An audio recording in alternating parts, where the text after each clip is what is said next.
Much of what some may call a cult is, in my personal opinion, undervalued ideas on what will give you the most benefits in relation to some of the things that you are seeking, particularly in the lens of the dating arena. One of the things that I discuss as a primary benefit in relation to mitigating licentious sexual behavior in your life is the huge and monumental upswing of positive emotions. The occultists call this when a man enters into full possession of his mind, his body, his soul, and his spirit.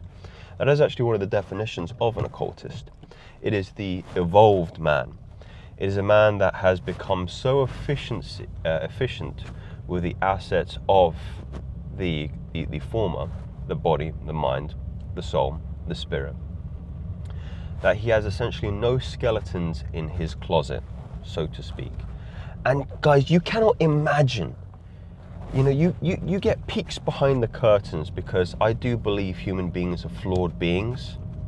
However, there are some periods or seasons in your life where you're firing on all cylinders.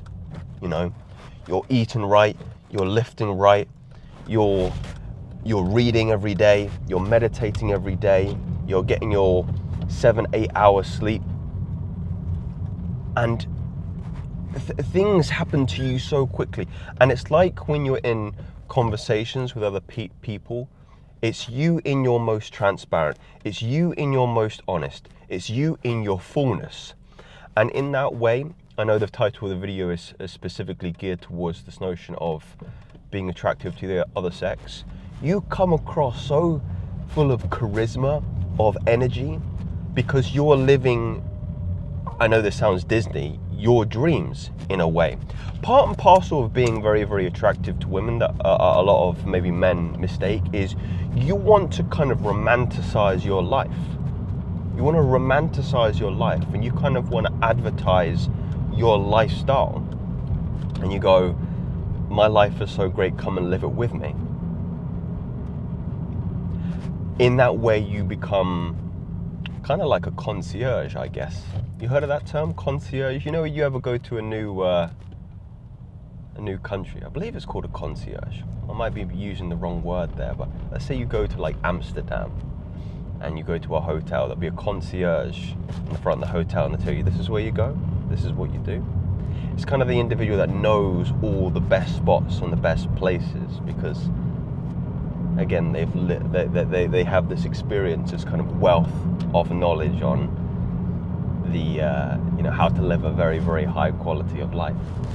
And that's what you need to become. You need to be a concierge of yourself, of your city, of your life.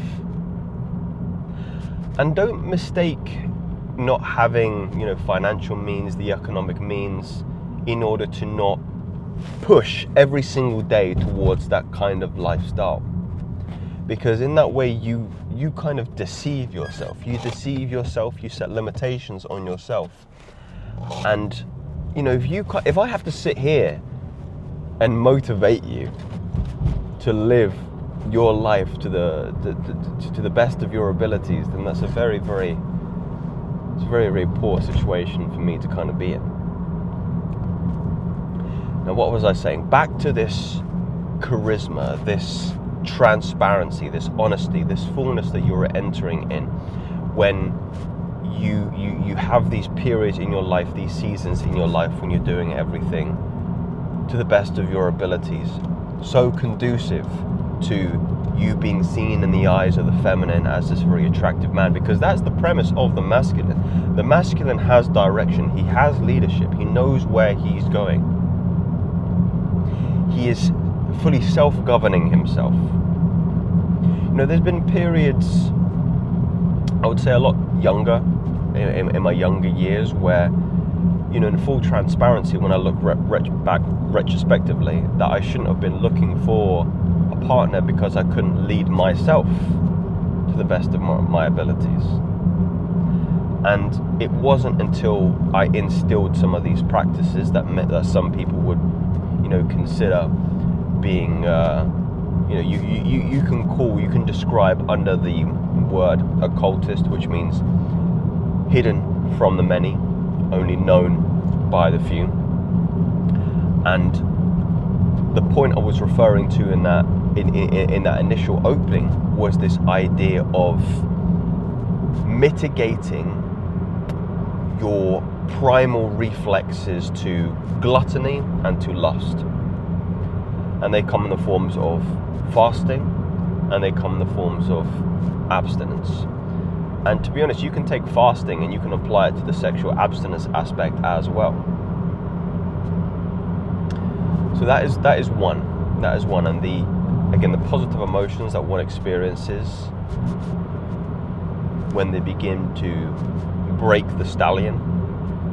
That's a phrase I like to use in relation to kind of what you're doing. You know, when you get a wild stallion, if any of you raise horses, but you break it. Part of it is breaking it, and it's disciplining it. It is getting it under your thumb and bending it to your will. You do the same with yourself.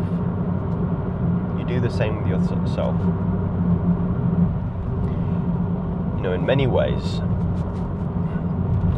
you know, the interesting aspect of my longest streak, or the initial longest streak of sexual abstinence for me came when I was in hospital. And in many ways I can say that I had a calling or a dharma for it to be thrust upon me. If any of you know my story, I had a first episode psychosis which was drug induced because my dealer at the time spiked me. And I was in hospital for around a month. And during that time, you're in kind of like fight and flight survival. You know, you can't waste time self-pleasuring yourself. You know, I was trying to figure out how to get out of there. There's some laws here in the UK whereby if you demonstrate behavior that is potentially dangerous to yourself and others, like I was doing, then they can hold you for up to a month, sometimes 6 months, if you don't, you know, demonstrate, you know, that you're recovering. So I was trying to get out of there, and not once did I think about indulging in that sexual reflex. So in many ways, you can say I did have an advantage for some of you. I had to, you know, I put myself in a situation where I had to succeed. And in many ways, you have to, you know, if you're struggling in this respect, you have to put yourself in circumstances where success is the only option. And typically those situations are very, very survival orientated. You know, they're very, very difficult. They're very, very hard situations. They're not pleasant to be in. I can say with confidence that time I was in hospital in around 2017, 18 was the worst time of my life, by miles.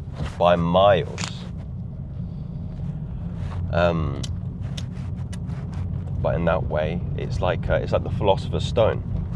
You can't realize the philosopher's stone until you burn away the impurities, and that's kind of what you do. Is you know, the philosopher's stone turns gold. Can make gold out of any object through purification, and that's essentially what you're doing when you are refraining and cultivating an element of mental purity and body purity and spirit purity through fasting and abstinence practices. Is you purify the gold. You purify the gold. To create a beautiful piece of steel, you have to temper it. You have to swing that mallet on it. Not a mallet. Something a little bit more hard wearing than a mallet. To bend it to your will. In the same way you do that. You know, if you want the purest version of yourself that you can kind of demonstrate the highest quality of attractiveness to your partner, then you must purify. You must purify yourself.